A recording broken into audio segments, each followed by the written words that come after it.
Good morning, Lake Grove. Our Bible story for this morning is from Jeremiah chapter 18. It's story number 196 in the 365 Story Bible, and it's entitled Jeremiah at the Pottery. If you've not read that story for today, let's pause and let you do so right now. Well, welcome back. Let's briefly think together about the context of our passage for today. Jeremiah, you'll remember, was a prophet called by God to speak words of warning and judgment to God's people in the southern kingdom of Judah. Jeremiah was the last in a series of prophets warning of the wrath and destruction that surely was coming unless God's people would turn back to God and change their rebellious ways. It was a dark time for the people of God. In our passage for this morning, God had a message for the prophet Jeremiah that was communicated as Jeremiah observed a potter working at his pottery wheel. Now, we might refer to what Jeremiah observed as an acted or prophetic parable meant to communicate important truths about God and God's involvement with his people. So what do we learn about God and God's involvement with people both then and now as we reflect on this parable? I think that we learn much about God and God's involvement with us as we carefully consider the hands of the potter and the clay that he was shaping, understanding that the potter clearly in this parable is intended to represent God. We first observe that the potter's hands are loving. Our text states that the pot being shaped by the potter was marred in his hands. Now, we're not told exactly what's wrong with the clay. Maybe it was too wet, maybe it was too dry, perhaps it had been ruined or spoiled in some way. But the point is that the potter could have thrown it out. But instead, the potter chose to keep working with it. He wanted to keep working with it because it was the subject of his love. Even though God's people rebelled and strayed from God, God continued to love and care for them. God continued to work with them. God wanted to keep working with them and shaping them because they were the subject of his love. In the same way, the loving hands of God are shaping us.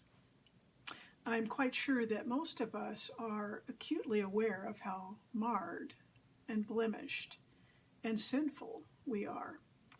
We're painfully aware of the many times that we regularly fall short of God's best for us. But friends, in your heart of hearts, do you understand yourself to be deeply loved and cared for by God? Are you convinced that God is not finished with you yet? Are you convinced that God's greatest desire is to keep working with you, to keep shaping you? Do you understand that you are of priceless value to God and the subject of his love? You know, a few years ago, there was an interesting story on National Public Radio. It featured an interview with a fifth grade boy who was being bullied at school. It all started with a pack of boys who mercilessly teased this fifth grade boy about his short stature. They said that he was so short that he belonged in kindergarten. Can you imagine saying anything more painful to a fifth grade boy? As often happens, once the bullies realized that the boy became upset when they teased him, they quickly discovered other flaws to pick on. Day after day, they relentlessly teased this boy until he would cry.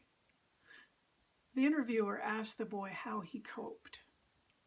The boy explained that when he began to cry in class, he would ask if he could be excused to go to the school restroom. There he would go to pray. Well, the interviewer asked him, well, what would you pray?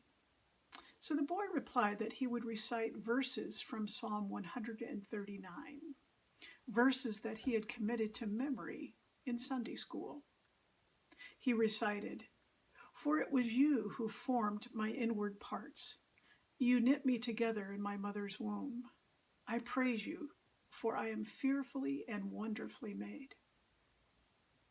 The bullies at this school daily communicated to this young boy that he was marred, he was flawed, he was disposable.